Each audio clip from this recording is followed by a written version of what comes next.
Hi, welcome to this online orientation for teachers implementing and/or piloting TCI's Social Studies Alive America's Past. My name is Matt Mormon, and I'm a National Account Manager with TCI. Prior to working for TCI, I was an 8th grade history teacher. I have used TCI's programs and products in my classroom, and I've been a user for over 10 years. Prior to becoming an account manager, I was also a teacher consultant for TCI for a few years as well. I'm excited to get started and to show you about our brand new program, TCI's Social Studies Alive, America's Past. Before we get started, I'm going to go over the agenda for today and just kind of lay it out in what we're going to look at so that you kind of know what's coming here.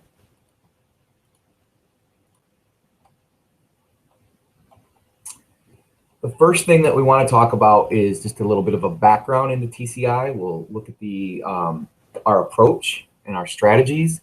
We are not a traditional publisher in the sense that we don't make textbooks just to have kids read them and answer chapter review questions at the end. We are very much all about getting kids up and active and engaged in the learning process. We want them to do social studies. And so there's going to need to be a little bit of a discussion about that. After we talk about our approach, I want to show you what the online teacher resources look like. So we'll have you get into your teacher subscription and how to sign on. And then there's a lot to look at. It's pretty simple. It's very user-friendly. So we'll just get you started today with looking at the top 5 features and how you will use those top 5 features to start planning and instructing with TCI. Likewise, we will also look at the student subscription. You'll have access to the student subscription, so you'll be able to see in your teacher subscription exactly what your students would be able to do online. And we will show you the 4 ways to get your students signed on. And that should pretty much take us to all the most important things that you need to know. Let's start by going to our main website. You can find our website at www.teachtci.com. Okay. And when you're there, you're going to see a lot of great resources to help you implement the TCI approach. You will see the TCI Resource Center at the center, links to correlations to your own state standards, a little bit of background on using the subscriptions. This is especially important for your IT department. If you want to see which websites need to be whitelisted and things like that, you'll find that at the Resource Center. When you start to sign in to your TCI subscription, or you have your students sign in, you'll be going to our website for that too. And right in the top right-hand corner is where you will do that. But before we get too far into that, I want to talk a little bit, what is TCI? Right here, this question, what is TCI? It's very important to start our conversation with a little background about who we are and what we do. As I said a minute ago, we're not a traditional publisher in the sense that we don't want kids just sitting and getting all day. We want them up, moving, talking, collaborating, being creative, focusing on those 21st century skills. The other thing that makes us unique is we are all teachers. Every single one of us is a teacher. So this is very much a for teachers by teachers program. We have pedagogy that we use to create every chapter and every lesson that we write for TCI. It is what we call the foundation of success. It's the TCI approach. It's research-based. You can see that understanding by design and Gardner's theories and multiple intelligences, things like that, Marzano, that's all in here. So if you want to learn more about that, when you come back to the website, you will just go to what is TCI and then down to theories and strategies. Every chapter that your students will do has a hands-on, student-centered activity. That activity is going to be done using one of our very unique multiple intelligence teaching strategies. We have 6 different strategies that we use throughout our program so that students aren't doing the same thing over and over again. So when you begin a chapter, you might find one that's really hands-on, a lot of kinesthetic movement. It's probably the experiential exercise method. So then you can expect the next chapter, when the students are doing the activity, might be something completely different. They may be working in small groups, looking at evidence that they found and taking a stand or a position on something, and then engaging in a little bit of an argument with other members of their class. That would be an example of a response group. So short 5-minute videos on each of our 6 multiple intelligence teaching strategies, also under that same link on the pedagogy. And then let's just talk a little bit about the lesson design. All of our programs are based in the national standards and the C3 framework. You can find correlations to your individual state standards right on our website under the TCI resource page under correlations. Every single chapter is going to start with a preview assignment. That's a short assignment designed to tap into your students' prior knowledge and get them thinking about and anticipating what is coming. We use what's called a considerate text. Our textbooks have been created online and print so that students can access the information very easily, not be overloaded with too many graphics pics. We want it to be inviting. We want students to be able to use it as a tool. There is a note-taking component to this program called the Interactive Student Notebook. It's digital, it's online. There is a paper PDF version if you want your students to do this with paper pencil that you can print out.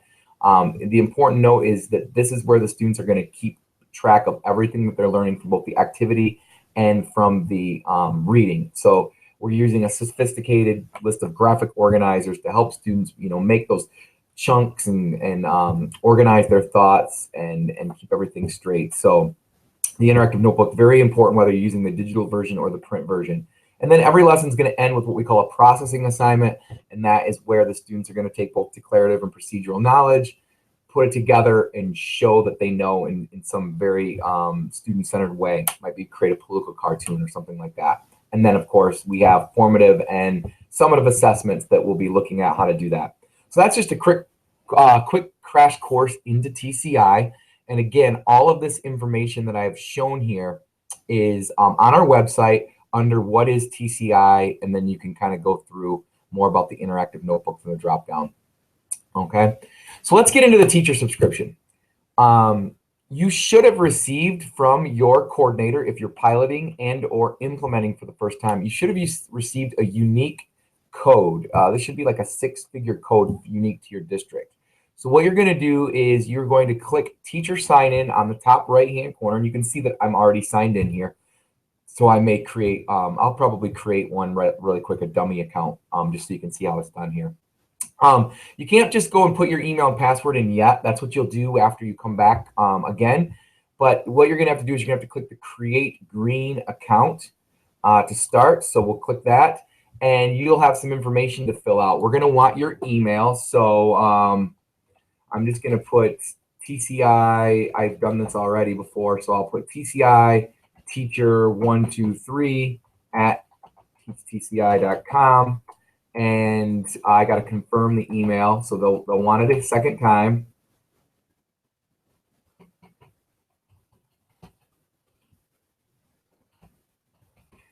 And then we're going to want to know your first name, so I'll put my name in there, which is Matt Mormon, and then you got to come up with some password and make sure your password matches. I'll ask you for it again a second time. Agree to the terms, and then don't forget the access code. This is what's very important. You have to have the access code. You can look it up if you don't know it for your district, but you have to have a unique access code to get into the subscription for the first time. It looks like I have everything set up correctly here. We'll find out if I don't. I'm going to go ahead and click sign up, and it worked. And now I have successfully created a teacher profile. A teacher profile is a little different than a teacher subscription. So you have to have both. You have to have your teacher profile first, and that's what you have moving forward forever and ever. It's linked to your unique email, and then you have to get a subscription. Now, I say subscription when I talk about our programs, because our programs, they are digital, they're all web-based, they're platform agnostic, they work on all devices, but they go away. You have them for a set length of time. It might be a year, it might be 3 years, it might be 6 years, it might be 10 years, depending on how long your subscription is for. And when we make updates to the program, when we change features, when we add improvements, as long as you're under subscription, you get those changes, but your subscription will eventually have an expiration date. So to use your subscription and get a program attached to it, when you get to this site, you'll just click add program. It says, welcome, please add the program you'll need for the 2015-16 school year. Add the program, and a whole list of programs here. I'm part of TCI, so I have access to everything. So I'm going to go down and look at Social Studies Alive America's Past. I click Add Program, and it gives me a video that's going to show me. It's a short video tour. You can watch that if you'd like. You can click here, or you can just say, don't show me that again. And then this is where you're at. This is your starting point moving forward. And what I want to do now is show you your top 5 features. I think that you'll find that this is extremely user-friendly and a fantastic resource for both teachers and students. So add and edit classes is the first thing that you could do if you want to. I could click edit classes. We've already created a class for you. The class title is called America's Past. So if I want to make my class name something that's going to be unique to my students, something that they'll understand, I can change the name of that class. I might call it, for example, Mr. Mormon, can't spell my own name, Mr. Mormon History, and it's period 1, save. And if I want to add a second class, if I teach more than one class, I can just add another class. Mr. Mormon History, and let's make this period 2. That's pretty simple there. So I've added 2 classes, as you can see. So not necessary, but it does make it easier for students to have something that they know and recognize, especially if you have them signing up for their student subscriptions on their own, which I'm going to show you in just a second. So let's go back to the home page here, and I have my 2 classes set up. I'm going to add my students later. Let's see what it's like to plan and teach a lesson using TCI. And to do that, I'm going to click Teach Now, and it takes me to the main program page. And you can see here that I have my table of contents with all of my lessons: geography of the United States, Native Americans, Europeans, colonial settlements, all that.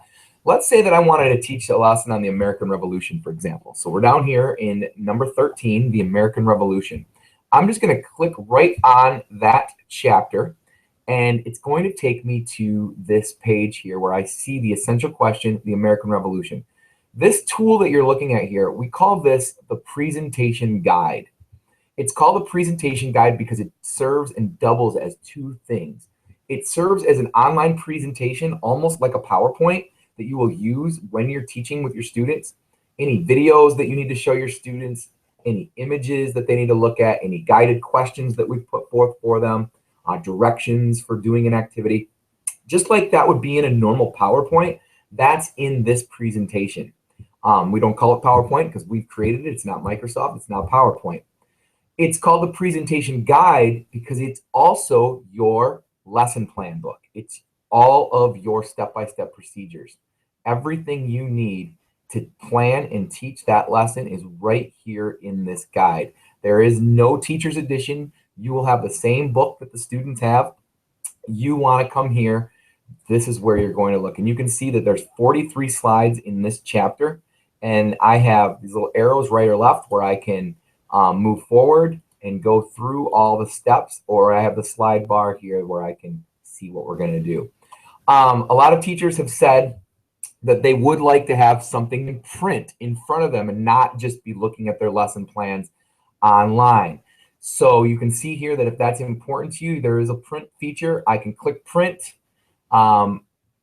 The window will open up and I will be able to download a PDF of the presentation guide with all of the steps, lesson 13, all of the guided questions, all of, everything that I'm about to show you is going to be here for you to print out, have in your hand, write notes, leave for a sub, anything you want to do with that presentation guide. So let's look at the second slide of the presentation guide for a moment. Slide 2 is a short video. This is our own Brian Thomas, who you've seen on many of our webinars. And he's going to just basically show you and tell you a little bit about the lesson in a quick 40-second video. So we'll move on past Brian for now.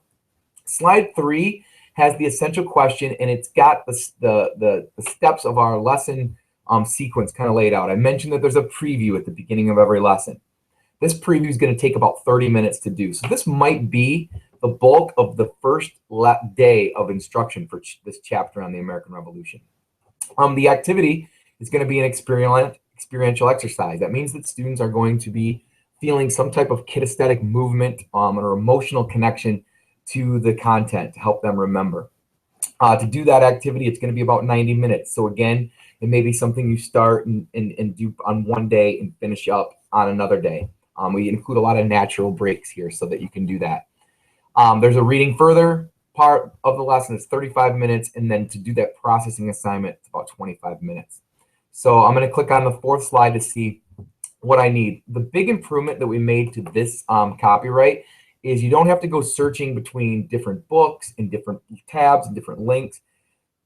If I want to use the print interactive student notebook, all I have to do is click on this link and I get the print interactive student notebook. That is assuming that you don't have your students on a device and you don't want them doing the notebook online and submitting it to you electronically, but you want them using paper and pencil. That's a PDF of what they need for this chapter. You just click on it and you are good to go.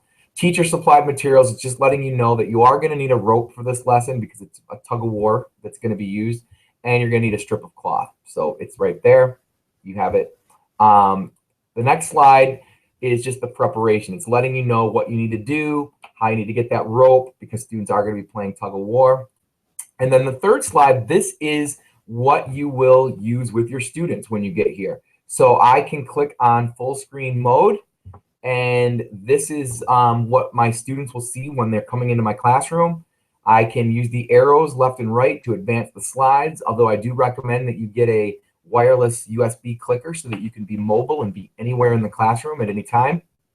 And you can advance the slides that way.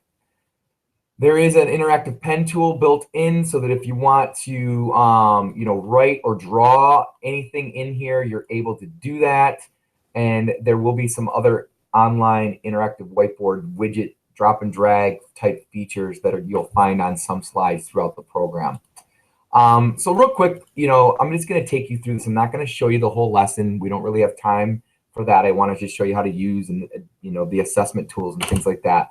But basically, this presentation now is taking your students and you through the procedures of everything they're doing to do this lesson. And this is a long preview. What we're doing in this preview for this particular chapter is we're showing students the concept that their connection to something, their emotional attachment to an event is connected more so to things that affect them. So trying to help, the colonists living in, say, Boston, how they might have felt about the American Revolution to maybe people back in Britain or people in other colonies. And we do that by doing a little role play about somebody winning the lottery in the classroom, and then also a flood that happens perhaps in their own neighborhood.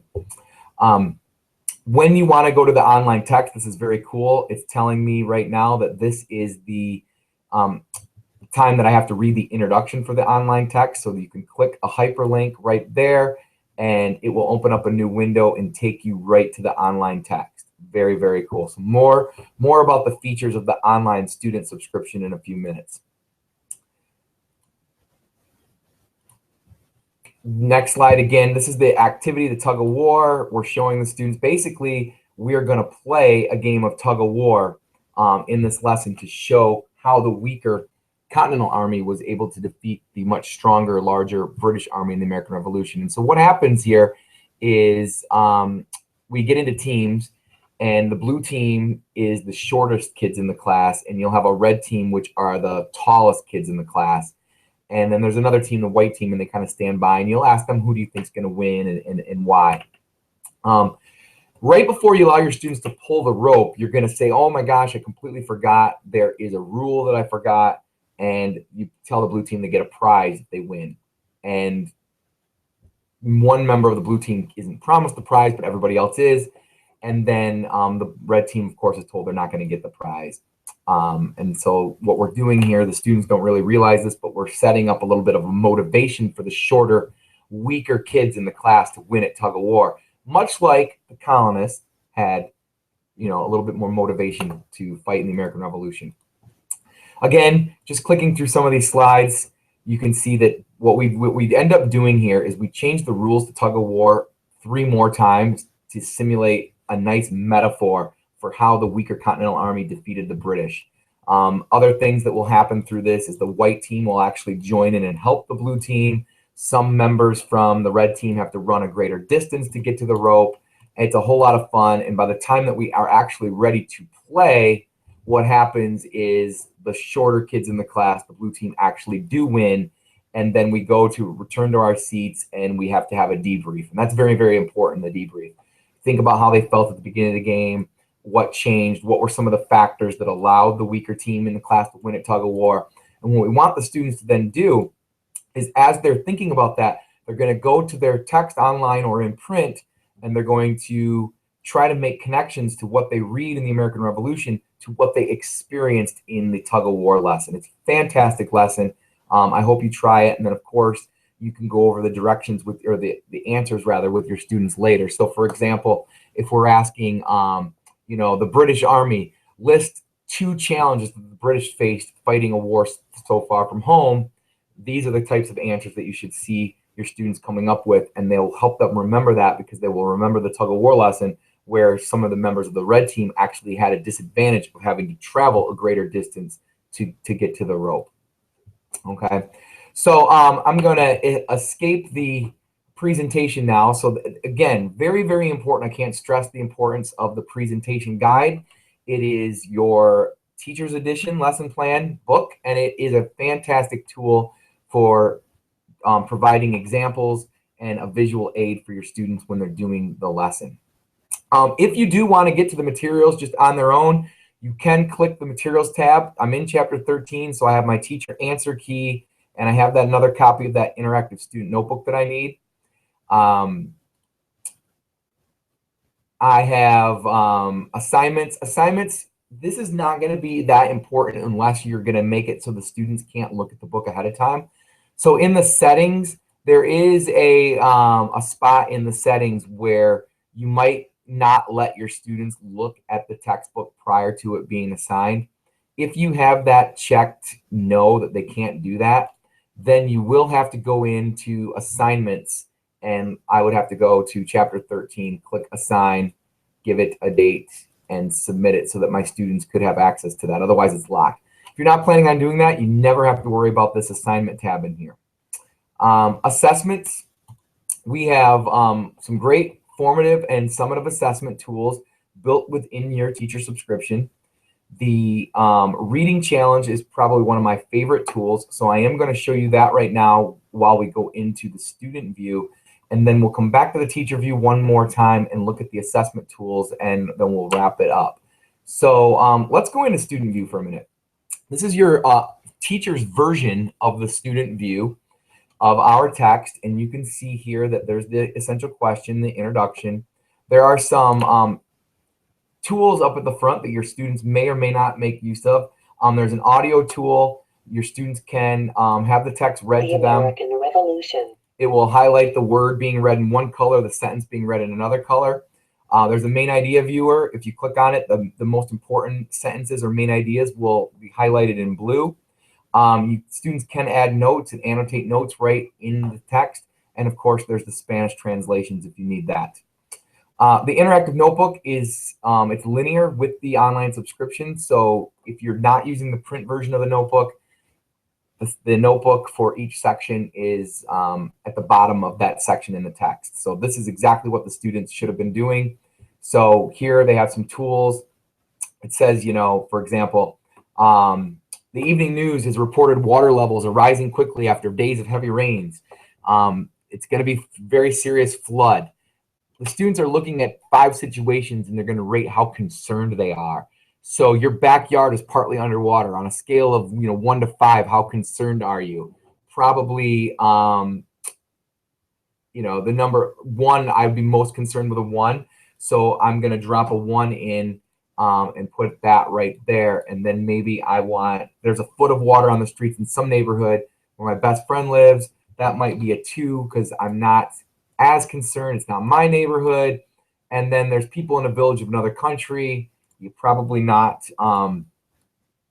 as concerned with that one. Oh boy, there we go. So let's drop that one down there, and then I can save my answer for my teacher to see it later. So that's a little bit how the notebook works. If I need to type something, I can do that and save that as well. So I'm going to go on the next section, show you what the text for the section 1 on the Continental Army looks like. Again, we'll just keep scrolling down. Key vocabulary words can be defined right in the text.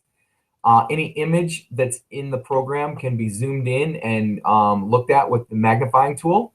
Kind of cool. And then we do have what we call interactive tutorials built in. Now, these are only available in the online subscription for students. The idea here is for students to get a little bit more time practicing the concepts that they've been reading about. So they just read about the strengths and weaknesses of the Continental Army, and now they're going to do some drop and drag just to kind of test, check their understanding, so the students could come up and drop and drag these widgets in the place that they think they belong. And then the students can check their answers. And you can see I got 2 wrong. I can reset and try again, or move them around and try to get them right. This is something, this part right here is not graded by the teacher. It's just for students only. The part that's graded by the teacher then is the interactive student notebook. So again, if your class completed a tug of war activity, label these parts. So I'm going to say, I want to label that this is the, I might even do it in blue. So I might want to change my text color and write Continental Army.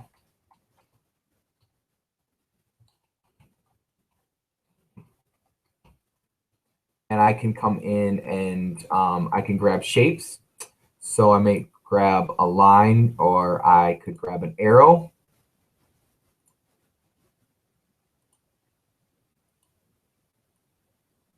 Make it as big as I want, spin it around, whatever I need to do to show that that is the Continental Army, and annotate. And then, of course, you always want your students to save their answers so that they don't lose their work, basically. After they've read the chapter, there is one also very cool tool called the Reading Challenge, and we call this a summative formative assessment, because you're going to get data on this. So as students go in, this one's Picture Maker. They're just going to be responding to some multiple choice questions about the reading, and they get 2 attempts at getting it right. Here I've broken the glass of the camera because I didn't get the question right. There I got the question right, and part of the image is revealed for me. So when the students are all done with that, they will be able to hit submit, and then again, that is another thing that you are able to grade. So let's talk about the grade book. The grade book is where, when you go in your grade book, you'll see all the students' names in your class. I don't have any right here, but you'll see the interactive notebook. Then you'll see the reading challenge, which we've graded for you. We provide data. You can see class trends. If there's a question that 85% of your students got wrong, it will show you that, so you can use that to reteach. And there's a spot for the actual summative assessment grades as well. So let's finish our conversation here with looking at the summative assessments. So I'm going to go into assessment, and I'm going to scroll past the formative assessment options, and I'm going to go into summative assessment. If you don't want to do anything to our assessment tools, if you simply just want to click the assessment that we've created, we have a Spanish and an English PDF version. You can do that. That's fine. You'll notice that there's some fill in the blank. There's some multiple choice. There will be a few DBQ questions. There will be some short answer. There'll be a big extended response question that's called show you know. If you're happy with that the way it is, that's fine. But a lot of teachers want to be able to customize assessments. So you can create your own printable assessment. You can create your own online assessment. You can create a shared assessment. So if you want to create an online assessment, for example, give it a title. I'm going to call this, my own chapter 13, save and continue. And then it says to begin, add questions from the question bank, or create your own. So on the right-hand side, I have TCI question bank, and I also have teacher-created question bank. The teacher-created question bank we've crowdsourced. So if you write a great question and you think it's worthy of sharing with other teachers around the country, you can add it to our teacher bank, and then our teacher bank grows, and teachers around the country have more great assessment questions.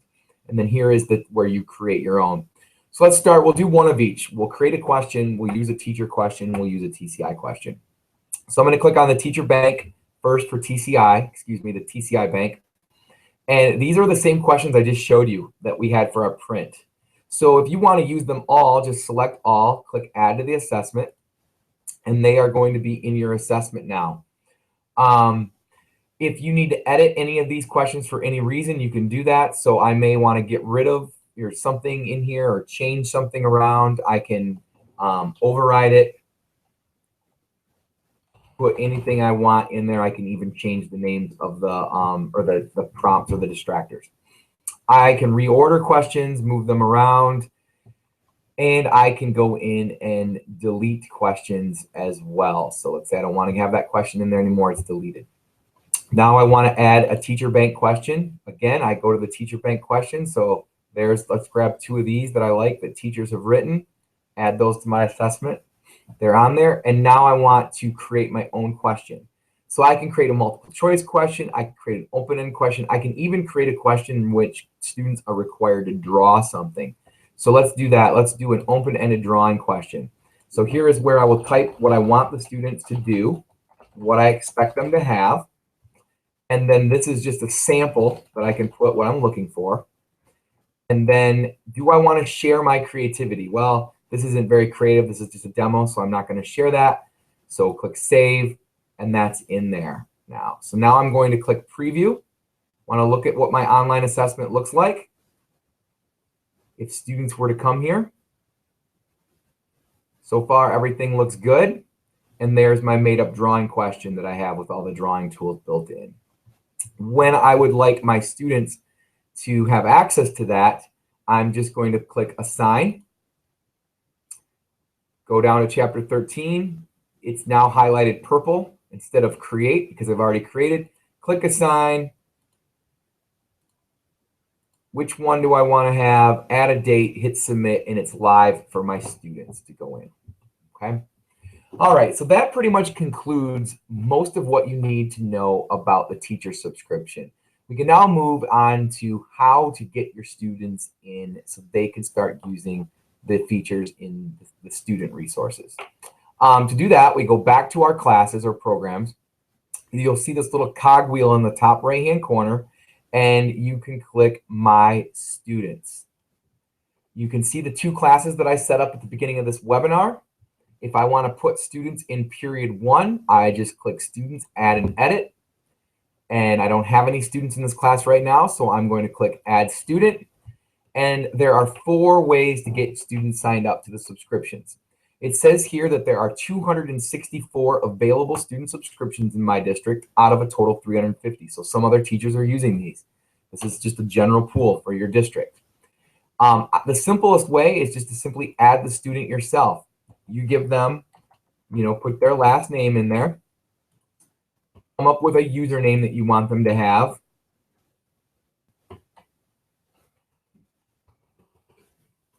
Come up with a password.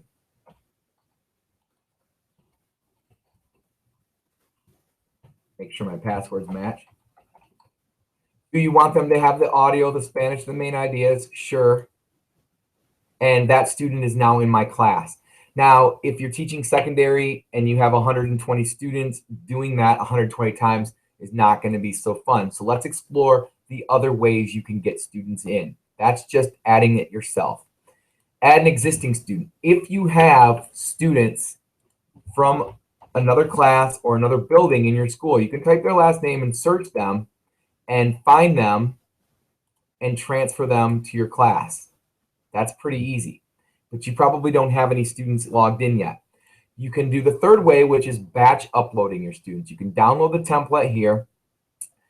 Make sure that the template has all the required fields filled in.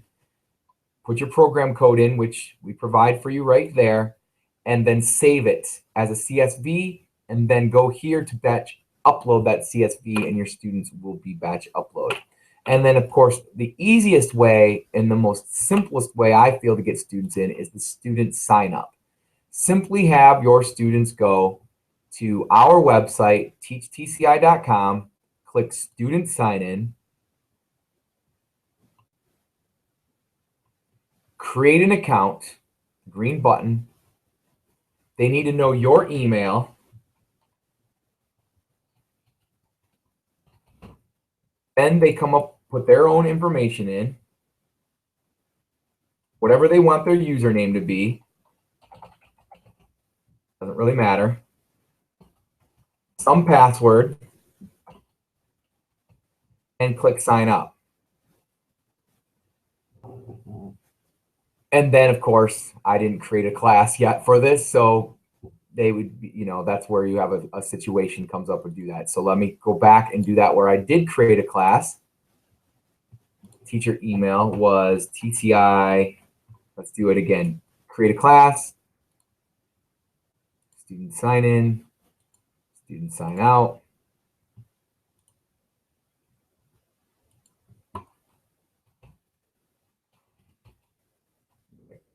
Go.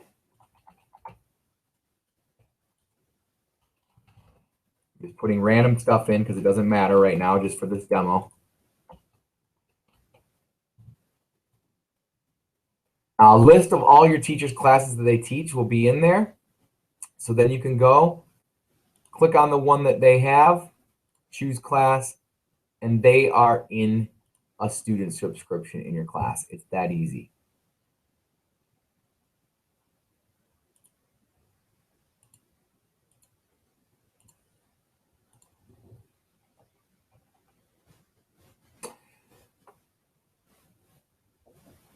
All right, well, that concludes this webinar for using TCI online subscriptions. I hope this was helpful. If you have any questions, please send comments and questions to info@teachtci.com, or you may call our 1-800 number at 1-800-497-6138. Thanks for listening and have a great day.